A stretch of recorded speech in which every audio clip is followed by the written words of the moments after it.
Hello everyone, कैसे हैं आप? आई होप आप अच्छे होंगे। मेरे बच्चे, क्लास 9th का सिलेबस में यहाँ पढ़ा रहा हूँ अभी, सब्जेक्ट मैथ्स के लिए। तो अभी हम आपके एनसीईआरटी से चैप्टर नंबर 9th कर रहे हैं, दैट इज सर्कल।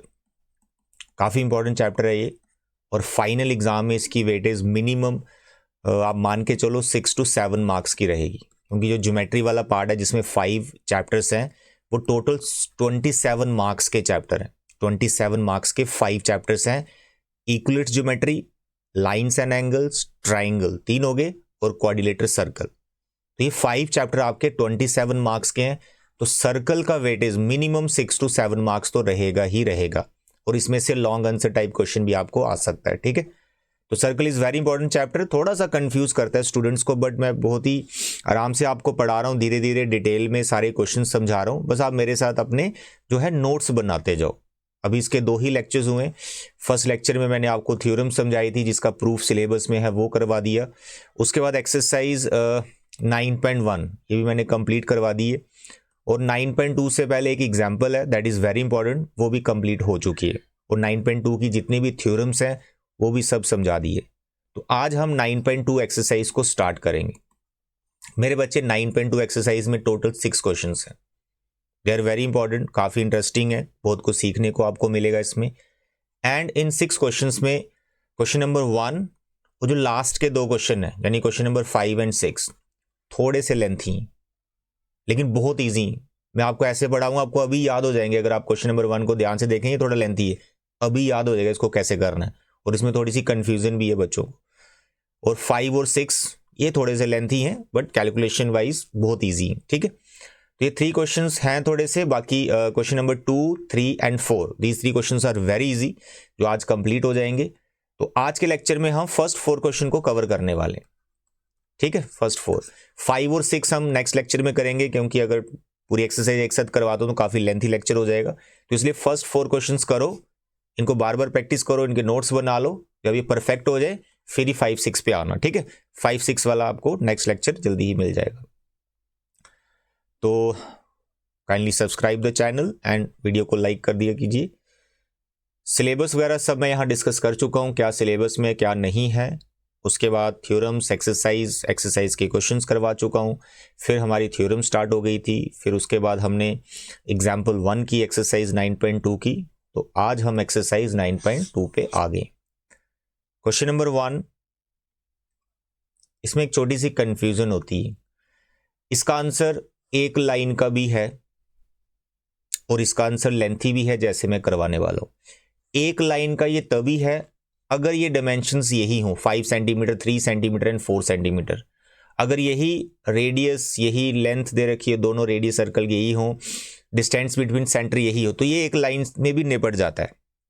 बट अगर एग्जाम में 5 सेंटीमीटर को हटा के 6 सेंटीमीटर कर दें, 4 सेंटीमीटर को चेंज कर दें, तो वही फिर एक लाइन में क्वेश्चन नहीं निकलता है। कई बुक्स में दे रखा है एक लाइन में इसका आंसर, बट वो 5, 3, 4 के लिए ही है पर्टिकुलर। 5, 3, 4 आप देख रहे हैं, 5, 3, 4 ये कैसे नंबर्स हैं? ये पाइथागोरियन ट्रिपलेट्स हैं। ये पीजीडी को सेटिस्फाई करते हैं ऐसे 3 नंबर। तब तो क्वेश्चन वो बहुत जल्दी हो जाएगा ये वाला। लेकिन अगर 5, 3, 4 यानी पाइथागोरियन ट्रिपलेट को जो फॉलो नहीं करते हैं, ऐसे 3 नंबर दे दिए जाएं इनकी जगह, तो फिर क्वेश्चन को ऐसे ही करना है जैसे मैं कर रहा हूं। शॉर्टकट वे आउट भी मैं आपको बता दूंगा, बट पहले एक्चुअल में इस क्वेश्चन को कैसे करना है, एक थोड़े स्टेप्स बना के वैसे ही करो। जब वो सीख जाओ फिर मैं इसका शॉर्टकट भी आपको बता दूंगा। ठीक है, तो अभी हम डिटेल में इस क्वेश्चन को समझेंगे और देखेंगे कैसे ये बनेगा। मेरे बच्चे, क्वेश्चन को ध्यान से पढ़ो। 2 circles radius 5 and 3 intersect at 2 points at the distance between their center is 4। बड़ी सिंपल सी स्टेटमेंट है। देयर आर 2 सर्कल्स, आप कंपास से सर्कल बनाए, मैं यहाँ फ्री हैंड से बना रहा हूँ। एक सर्कल बड़ा है जिसका रेडियस 5 सेंटीमीटर है, और एक सर्कल थोड़ा छोटा है जिसका रेडियस 3 सेंटीमीटर है। तो एक छोटा सर्कल ऐसे बना लेंगे। तो these are the 2 circles and they are intersecting at 2 points. Of course they are intersecting. इसका नाम ए रख लेते हैं, इसका नाम बी रख लेते हैं।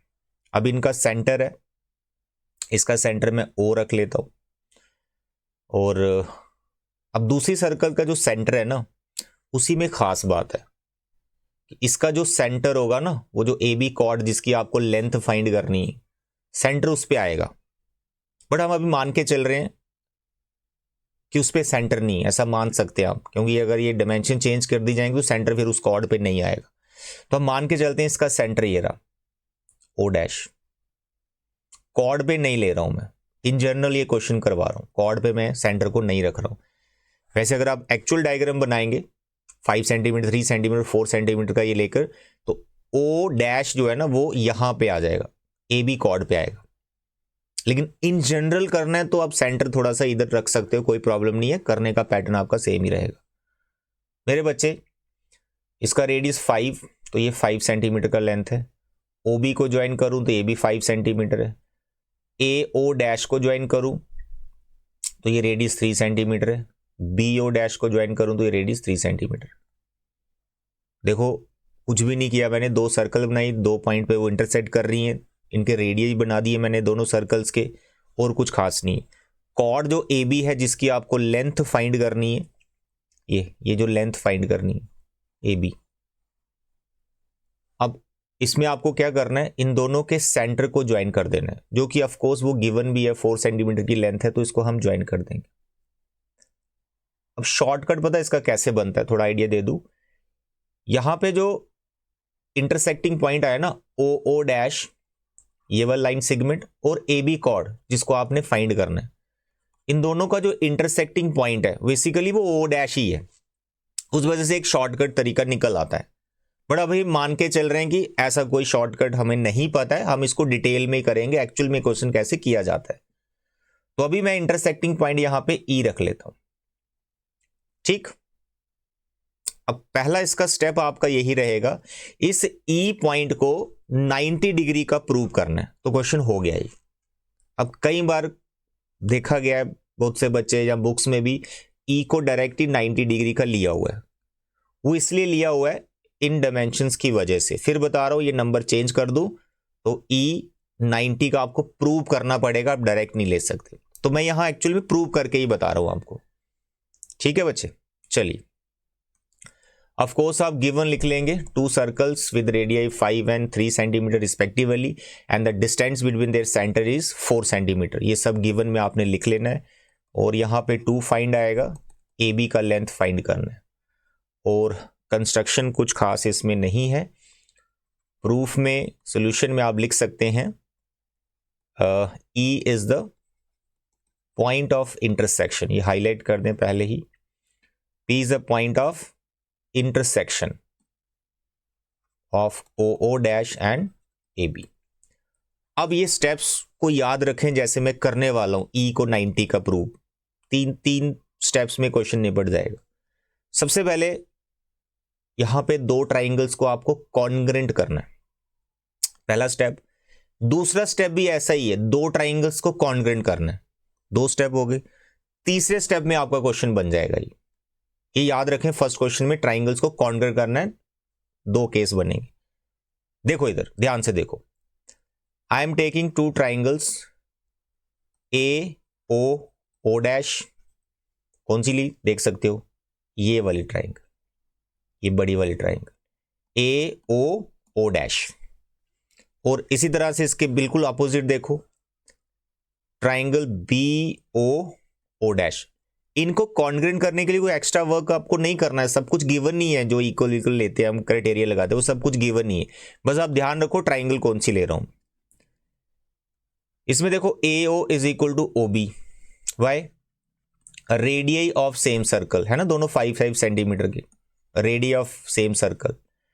उसके बाद A O dash B O dash, ये भी radii of same circle 3 centimetre के ही हो गए 2 साइड्स।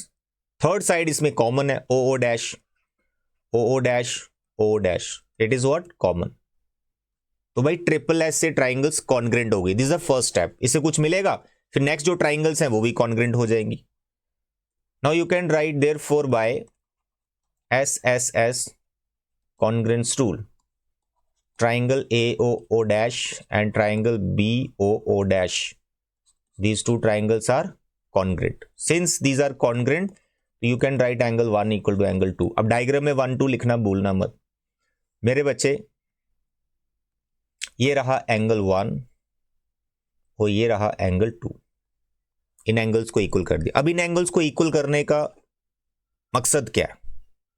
वो इसलिए क्योंकि जो मेन ट्राइंगल मेरे को कॉन्ग्रुएंट करनी है उसके लिए मेरे को चाहिए था ये 1 2 इक्वल। तो अब मुझे जो ट्राइंगल लेने वाला हूं वो एक्चुअल में मेरे को कॉन्ग्रुएंट करनी थी, इसलिए 1 2 को मुझे इक्वल करना पड़ा।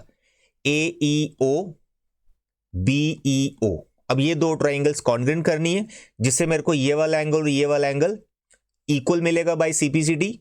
अब क्योंकि ये लीनियर पेयर है तो 90 90 के प्रूव हो जाएगा। तो इस तरह से E को 90 करना है, उसके बाद तो कुछ खास क्वेश्चन है नहीं। तो यहां पे इन एंगल्स का नाम मैं पहले रख लेता हूं, this is 3 and this is 4। Triangle याद रखें अभी AEO लेने वालों, और इसका रीजन डाल दे CPCD। अब लिखें in triangle AEO and triangle BEO। इसमें SAS लगेगा। कौन सा? SAS। पहली साइड आपकी आ गई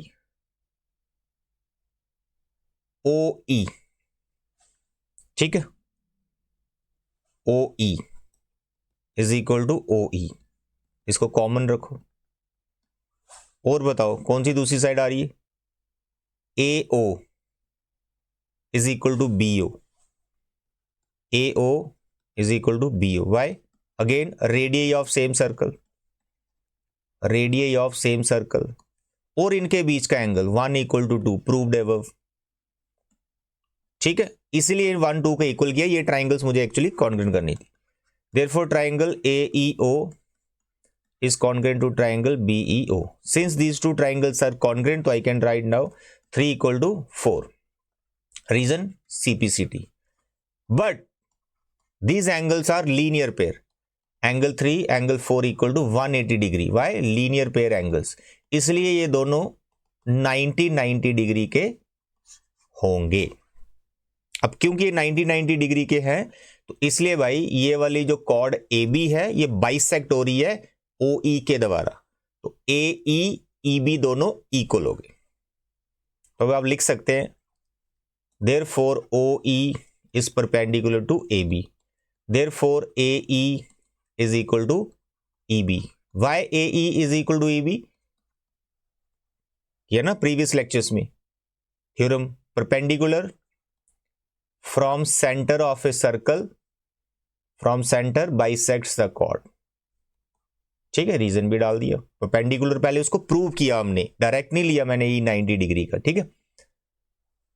अब इसके बाद बड़ा ही सिंपल है, आपने एक ट्राइंगल सिलेक्ट करनी है यहां पर और उसका 2 बार एरिया निकाल के उसको इक्वेट कर लेना है, या फिर मैं इक्वल लेके ही चलता हूं। देखो इधर, now this is the last step, this is the third step. देखो फर्स्ट स्टेप क्या था? ये ट्राइंगल कॉन्ग्रुएंट की।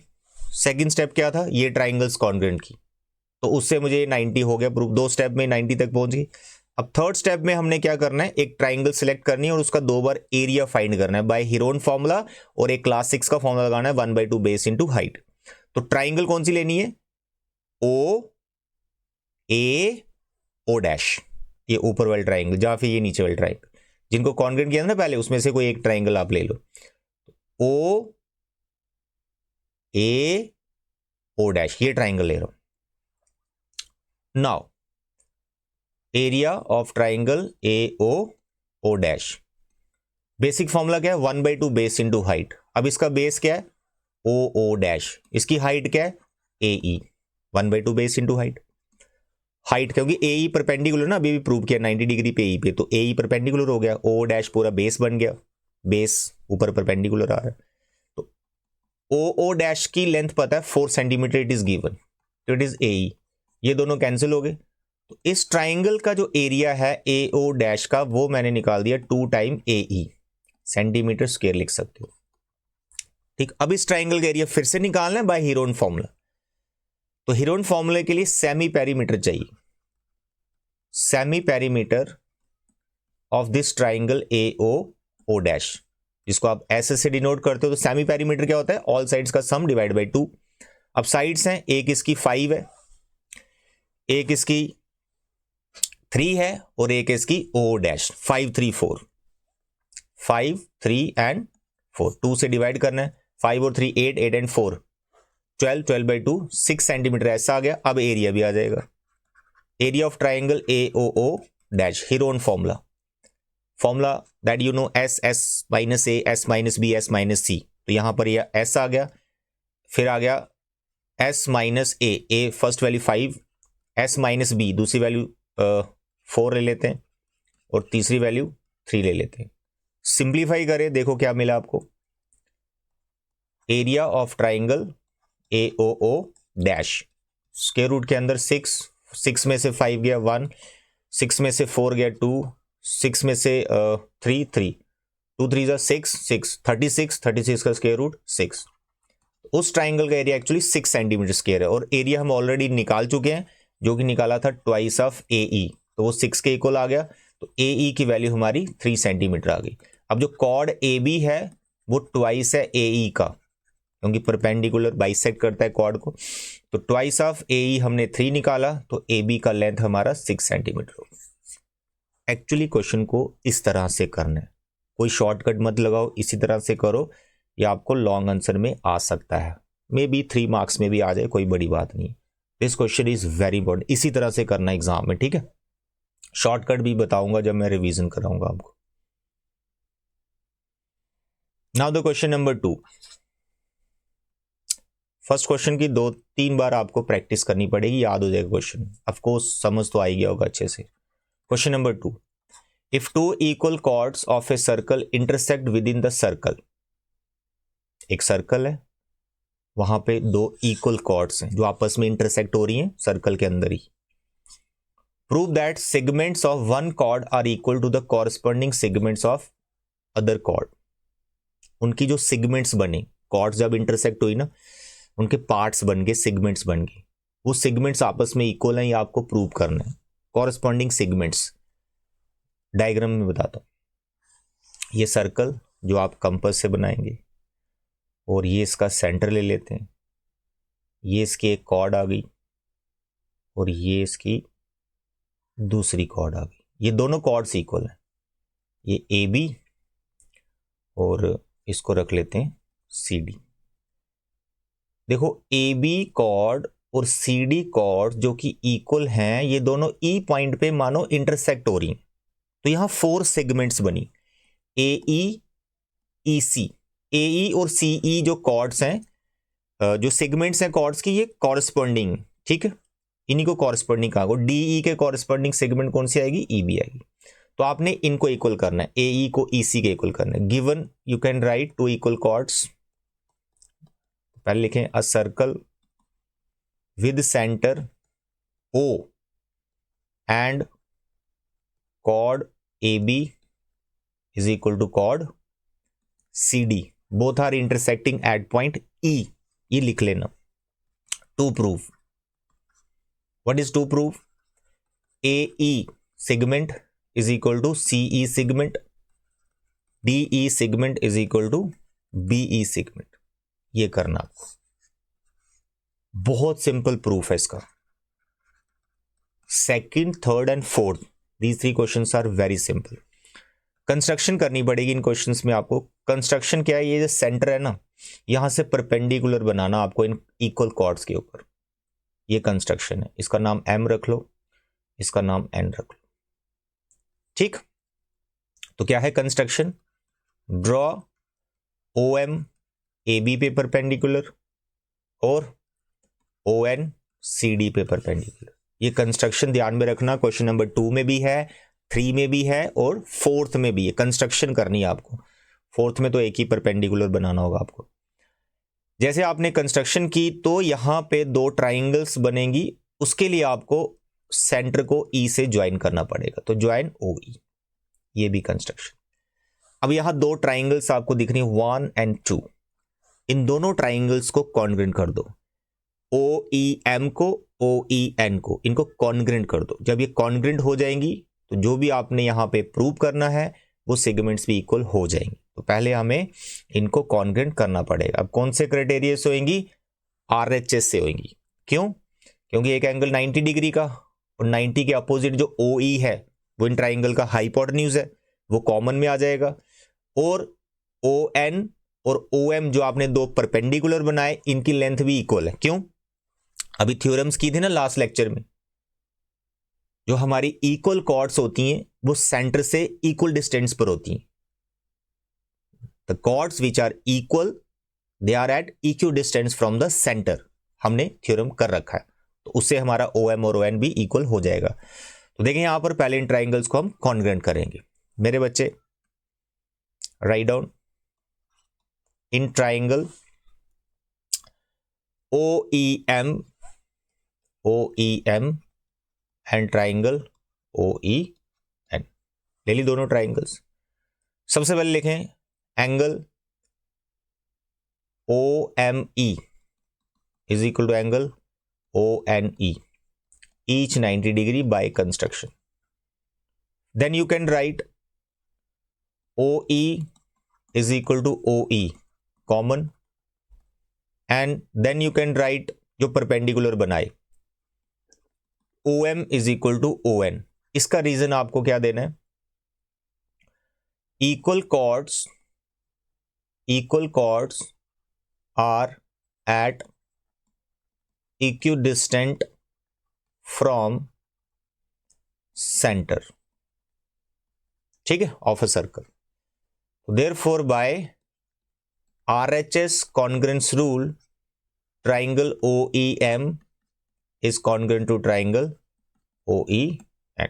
since these two triangles are congruent, तो यहां पे हमें एक पार्ट मिलेगा ME और NE, ये इक्वल मिलेगा। इसकी हेल्प से ही हमारे सेगमेंट्स इक्वल होंगे। ME and NE, ME is equal to NE CPCD। Okay, segments को इक्वल करने के लिए ये छोटा पार्ट, हमें दोनों छोटे पार्ट इक्वल करने थे। अब हमारी सेगमेंट्स इक्वल हो जाएंगी। अब वो कैसे, देखो मेरे बच्चे। नाउ जो हमने कॉर्ड्स पे परपेंडिकुलर बनाए, उन परपेंडिकुलर्स ने कॉर्ड्स को बाइसेक्ट किया हुआ है, ये भी हमने थ्योरम में सीखा। तो here you can write AM is equal to MB। Now AM is equal to MB, why? Tell me. Perpendicular from, सारी इंफॉर्मेशन लिखेंगे, perpendicular from centre bisects the chord, ऐसे शॉर्ट में आप रीजन डाल सकते हैं। दूसरा, CD पे भी परपेंडिकुलर आया, ON आया परपेंडिकुलर, तो आप लिख सकते हैं DN या फिर CN is equal to ND, CN is equal to ND। इसका रीजन भी यही सेम आएगा। चलिए अब बढ़ते हैं लास्ट स्टेप की तरफ। क्या AB CD के इक्वल है? बिल्कुल इक्वल है। अब जो AB को है आप थोड़ा सा ब्रेक कर दे, AB को ब्रेक करो, किसमें? AE और वेट, सॉरी कहां चला गया, हाँ, AB और CD आपस में क्या है? इक्वल है। कहां लिखती है, वेट, ABCD इक्वल है। अब इस AB को आपको लिखना है ट्वाइस ऑफ AM, ऐसे लिखना है ट्वाइस ऑफ AM। देखो ऊपर रीजन दिया ना, AM और MB इक्वल है और दोनों हाफ हैं AB के, तो इसलिए AB को लिख सकते हैं ट्वाइस ऑफ AM। और CD को क्या लिख सकता हूं? CD को क्या लिख सकता हूं? CD को ट्वाइस ऑफ CN। ये देखो, ये बता रखा है CN और ND इक्वल है और दोनों हाफ हैं CD के, ठीक। नाउ 2 कैंसिल, तो AM किसके बराबर हो गया? CD। क्या लिख दिया मैंने? Just a minute, CD is twice of CN, not CD को तो लिखना है CN। Done. AM is equal to CN, समझो last step, AM is equal to CN। जब हमारा AM और CN इक्वल हो गया, तो अगर दो क्वांटिटीज इक्वल है और उसमें हम सेम चीज ऐड करें तभी वो इक्वली रहती हैं। फॉर एग्जाम्पल, अगर मैं आपको बोलूं 5 क्या 5 के इक्वल होता है, तो आप बोलेंगे सर बिल्कुल इक्वल होता है। तो इन दोनों में अगर मैं सेम क्वांटिटी ऐड करता हूं, लेट अस सपोज 3 ऐड करता हूं दोनों तरफ, मैंने दोनों तरफ 3 ऐड कर दिए तो हो गया 8 इक्वल टू 8, रहा ना तब भी इक्वल, इक्वालिटी मेंटेन है। इस तरह से AM और CN इक्वल है, इन दोनों में सेम क्वांटिटी ऐड कर दो, और वो क्वांटिटी कौन सी होगी, जिनको हमने इक्वल किया था, ME और NE।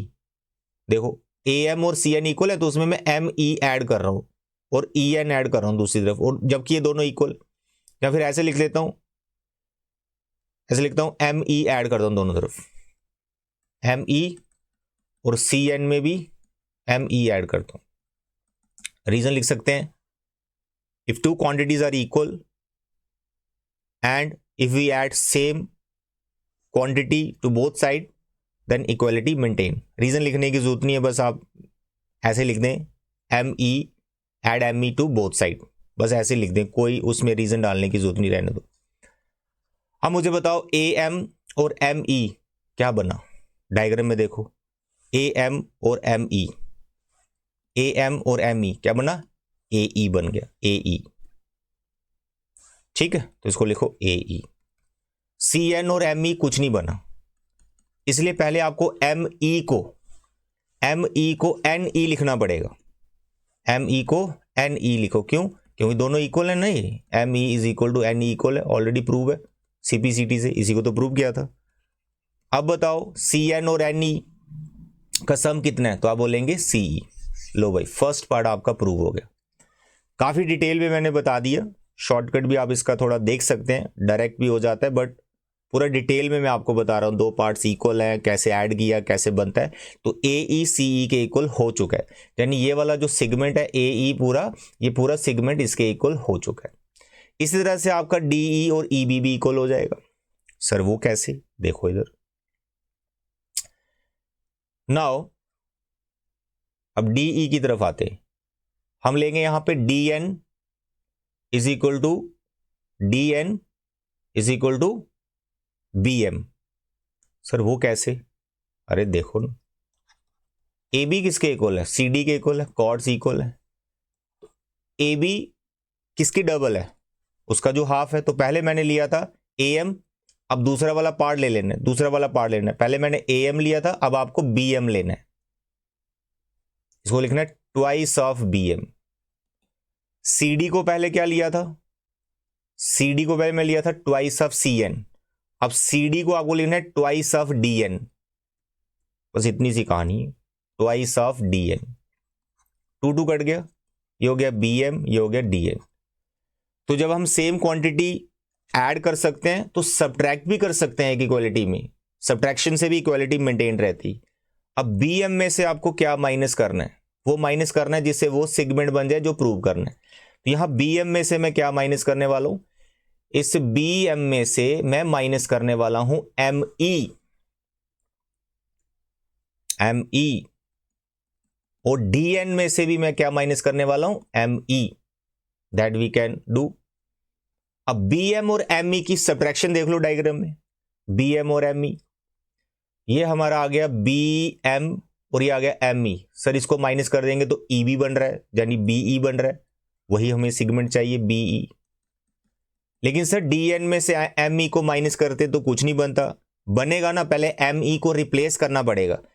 जब ट्राइंगल्स कॉन्ग्रुएंट करी तो ME किसके इक्वल किया था, NE के इक्वल, पहले ME को NE लिख लो, NE लिख लो। अब डायग्राम में चले जाओ कि DN में से NE माइनस करने पर क्या मिलता है, DN, सर ये DN, इसमें से NE हटा दो, सर DE बनता है, लिखो DE। लो भाई, ये आपका सेकंड पार्ट, काफी डिटेल में पढ़ा दिया है, प्रैक्टिस आपको करना पड़ेगा, है बहुत सिंपल है। पहले ये दो ट्राइंगल कॉन्ग्रुएंट करनी है, इससे आपको ME और EN इक्वल मिलेगा, तो ME EN को ही हम ऐड कर रहे हैं और एक बार सब्ट्रैक्ट कर रहे हैं, तो जो सेगमेंट्स हैं वो इक्वल हो जाएंगी जिनको हमने प्रूव करना है, ठीक है, ये दोनों पार्ट। अब नेक्स्ट आ गया question number 3। Basically question number 3 देने का कोई मतलब नहीं है, question number 3 already question number 2 में हो चुका है, वही दो ट्राइंगल्स कॉन्ग्रुएंट करनी है जो हमने अभी की, और इनमें एंगल्स कुछ इक्वल करने हैं, सेगमेंट्स इक्वल नहीं करने। फिर से हम एक बार स्टेटमेंट पढ़ लेते हैं, कह रहे if two equal chords of a circle intersect within the circle, prove that the line joining the point of intersection of the center makes equal angles with the chords. सबसे पहले फर्स्ट स्टेटमेंट तो देखो same है कि there is one circle and two equal chords. This is first chord and this is second chord. These two chords are equal. That this is AB and this is CD. Both the chords are equal and they are intersecting at one point. Let it be E point. फिर उसके बाद बोल रहा है prove that the line joining the point of intersection to the center. ये point of intersection है, इसको center से join करना है. तो जब हम इसको center से join करते हैं तो क्या होता है, makes equal angles with the chords. तो यहां पर जो दो angles create हुए हैं उनको equal prove करना है, यानी this angle is equal to this angle, ये आपको prove करना है. That's all. Given you can write just like previous question. To prove मैं यहां लिख देता हूं angle OEA is equal to angle OEC. ये दो एंगल्स इक्वल करने. कंस्ट्रक्शन इसमें बिल्कुल सेम है, बिल्कुल सेम कंस्ट्रक्शन जैसे क्वेश्चन नंबर 2 में थी. क्या? Draw perpendicular OM perpendicular AB and ON perpendicular CD. तो भाई ये आपकी कंस्ट्रक्शन आ गई, ये परपेंडिकुलर बना. अब RHS से इन दोनों ट्राइंगल्स को कॉन्ग्रेंट करो तो जो एंगल्स हैं वो अपने आप इक्वल हो जाएंगे by CPCT. Now take these two triangles, this M point, this N point, कर ही चुके हैं, बिल्कुल सिमिलर है. You take in triangle OEM and triangle OEN. First of all you write angle not this OME is equal to angle ONE, each 90 degree by construction, and given this common OE is equal to OE, it is common. Diagram आप देख सकते हैं. उसके बाद third reason वही, perpendiculars जो बनाया आपने उनकी लेंथ इक्वल होगी. OM is equal to ON. The reason, equal chords are at equidistant from center of the circle. That's all. So therefore by RHS congruence rule, triangle OEM congruent to triangle OEN. क्योंकि दोनों triangles congruent हो गई हैं तो by CPCT वो angles आप equal ले सकते हो जो प्रूव करना है. तो angle OEA is equal to angle OEC है, OEC by CPCT, hence proved. Question number third is very similar to question number 2. Question number 2 थोड़ा लेंथी है क्योंकि आगे भी उसमें सेगमेंट्स इक्वल करनी है. इसमें तो कॉन्ग्रेंट की और जो पार्ट चाहिए वो CPCT से मिल गई. Now the question number 4th, very easy question, बहुत easy question. डायग्राम इसका बुक में गिवन है, हम यहां बना लेंगे. If a line intersect to concentric circle, concentric circles होती हैं जिनका सेंटर सेम होता है, रेडियस अलग अलग होता है उसका. ठीक है, देखो एक सर्कल ये आ गई, एक ही, आपने तो कंपास यूज करनी है. तो दिस इज सेंटर हो विद द सेम सेंटर. उसने हिंट भी दिया, circles with the same centre उनको कॉन्सेंट्रिक बोलते हैं. तो ये आ गया इनका कॉमन सेंटर हो, और जो सेगमेंट है वो ABCD पे इन दोनों को इंटरसेक्ट कर रही है. तो ऐसे एक सेगमेंट बना देंगे. यहां पर पॉइंट्स क्रिएट हो गए, 4 points. This A, this B, this is C and this is CD. तो आपको बताना है AB is equal to CD. Given you can write, to prove you can write AB is equal to CD. Construction is again perpendicular बनाना है centre से. तो construction है draw OM perpendicular. AB लिखो, AD लिखो या BC लिखो, that is your choice. BC या फिर आप बोल सकते हैं AD पे बनाया, यानी कॉर्ड पे परपेंडिकुलर बनाया. छोटी पे भी परपेंडिकुलर और बड़ी पे भी परपेंडिकुलर ही माना जाएगा वो, ऑफ कोर्स. तो ये परपेंडिकुलर आ गया हमारा, इसका नाम मैंने M रख दिया. प्रूफ में बच्चे जैसे आपने ये परपेंडिकुलर बनाया, कॉर्ड पे बनाया ना, तो कॉर्ड बाइसेक्ट हो गई, बस वहीं से ABCD भी इक्वल बना लेंगे हम. here OM perpendicular BC by construction. तो therefore you can write BM is equal to MC. इसको रखो number 1, BM equal to MC. Reason, perpendicular from centre bisect the chord, perpendicular from centre bisects the chord, ये reason देना आपको।